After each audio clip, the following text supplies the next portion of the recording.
name's Jayden, and I just want to tell you quickly what Christ has done in my life.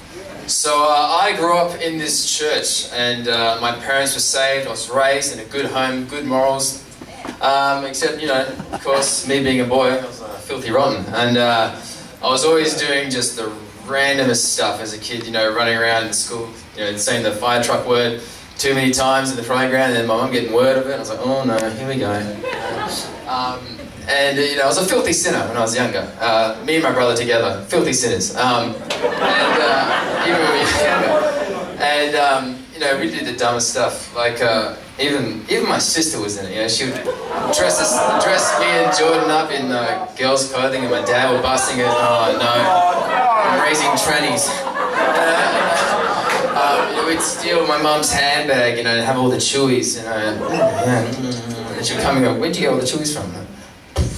Next door neighbour. I put the bag, there was a bag under the bed, you know. We did dumb stuff, and then all the while going to church, hearing the good news of Christ, that Christ came down and saved us. He could save us from the sin, and we didn't have to go to hell because of our rotten sin of, you know, lying and doing this stupid stuff. And so one day when I was around 9 years old, me and my brother were playing out the back, and we found this little cricket, and we were like, man, this is our new pet. It was a big cricket, like this big. Maybe it was a locust, I can't remember. It was green. And we're like, let's call him Jimmy. So we had this cricket named Jimmy. Now he lasted about 2 hours. And then the dog ate him, right? And then we buried him in the ground, put a little cross there. Like, we were actually very sad. We thought we were going to have this guy for the rest of our lives. Good old Jimmy, R.I.P. Anyway, so that got me thinking about death when I was 9 years old. And I was like, man, that was so fast. I just met Jimmy, and now he's dead. What if I just die tomorrow? Where am I going to go? You know?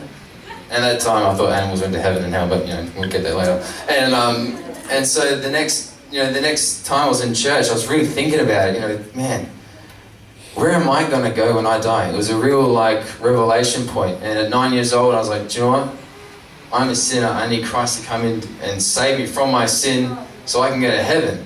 And so I was, you know, sitting on my mum's lap and put my hand up, came down to the altar and got saved, radically saved. Wow. I felt God come into my life in a peace and a joy when I was 9 years old. Wow. And it was radical. And then it was great. And then moving on through the years, through primary school and high school, I was saved, great. I was at school, I was keeping the faith, I was proclaiming Christ, but it was all a front. It was all a front by the end of high school, and then when I got out of high school. Because I started that, I had to keep it because of my pride. And so really I had actually fallen away from Christ when I was around 17 to around when I was 20. I wasn't really saved. I was coming to church, I was doing all the things that Christians should do, but on the inside, I was dead. I was hiding things from people, I was lying, I was a rotten sinner again.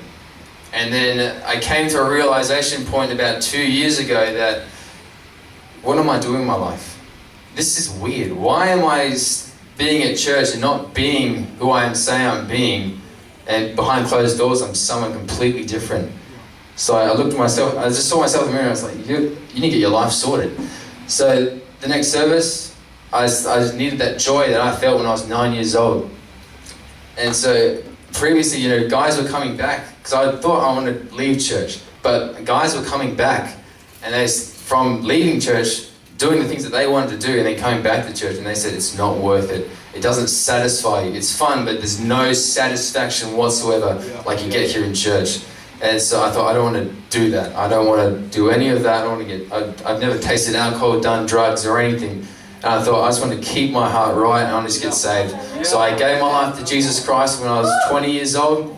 Never looked back since. It was the best decision I ever made to get real with God and to have Him actually physically change my life.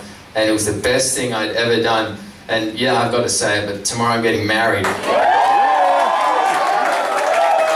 Yeah, Christ has done amazing things in my life, and He can do amazing things in your life. Thanks.